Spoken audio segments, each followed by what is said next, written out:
غرفة دافئة مزينة بزينة رمضان المتلألئة، كان ريان وسلمى يجلسان بحماس. أخبرهما والدهما أن هناك ليلة مميزة جدا تختبئ في العشر الأواخر من شهر رمضان، وهي ليلة القدر. هذه الليلة عظيمة جدا، فالعبادة فيها خير من ألف شهر، والدعاء فيها مستجاب بإذن الله.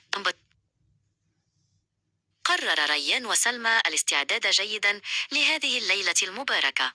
قامت سلمى بتجهيز ركن الصلاة الصغير بتبخيره وترتيب السجادات، بينما أحضر ريان المصحف ووضعه في مكان قريب. تعلم أن الملائكة تنزل في هذه الليلة إلى الأرض، فتملأ الدنيا سلاما وطمأنينة حتى يطلع الفجر. عندما جاءت الليالي الوترية، بدأ الطفلان بالاجتهاد في العبادة. رفع ريان يديه إلى السماء يدعو الله بكل ما يتمناه لعائلته وأصدقائه، بينما جلست سلمى تقرأ آيات من القرآن الكريم بصوت عذب. كانا يشعران بسعادة كبيرة، وهما يعلمان أن كل تسبيحة وكل دعاء يضاعف الله أجره في هذه الليلة.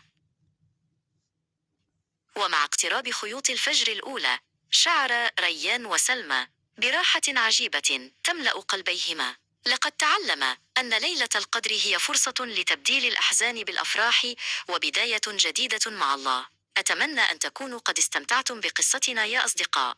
للمزيد من القصص الممتعة، لا تنسوا المتابعة والاشتراك في القناة.